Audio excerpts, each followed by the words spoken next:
పేదవాడి పక్షాన నిలబడతా, ప్రజా గొంతుకై నినదిస్తా. వాయిస్ ఆఫ్ వాయిస్లెస్, తెలుగువారి మనస్సాక్షి, సాక్షి టీవీ. సాక్షి టీవీ ప్రసారాల కోసం మీ స్థానిక కేబుల్ ఆపరేటర్ను వెంటనే సంప్రదించండి.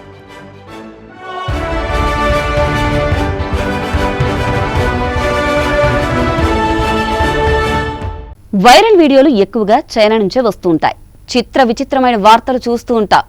లేటెస్ట్ గా హునాన్ ప్రావిన్స్ నుంచి వెలుగులోకి వచ్చిన ఓ హెల్త్ కేస్ అందరినీ షాక్ కు గురి చేస్తోంది. ఓ వ్యక్తి తీవ్రమైన కడుపు నొప్పితో హాస్పిటల్కు వచ్చాడు. అతడి పొట్టలో ఉన్న జీవిని చూసి షాక్ తిన్నారు.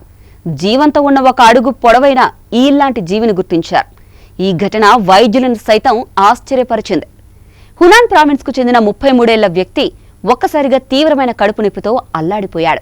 నొప్పిని భరిస్తూనే first affiliated hospital of Hunan medical యూనివర్సిటీకి పరిగెత్తాడు. అప్పటికే అతడి ముఖం వాడిపోయింది. చెమటలు కక్కుతున్నాడు. డాక్టర్లు వెంటనే అతని పొట్టను సిటీ స్కాన్ చేశారు. అందులో కనిపించిన దృశ్యం మాత్రం ఆ డాక్టర్లను ఆశ్చర్యానికి గురిచేసింది. స్కాన్లో ఆ వ్యక్తి కడుపులో ఓ బతికున్న జీవి ఉందని గుర్తించారు. పైగా ఆ జీవి పేగును తొలచి మరీ లోపలికి చొచ్చుకుపోయింది. ఆ ప్రాంతం బలంగా గట్టిగా మారిపోవడంతో పరిస్థితి తీవ్రంగా ఉన్నట్టు డాక్టర్లు అంచనా వేశారు.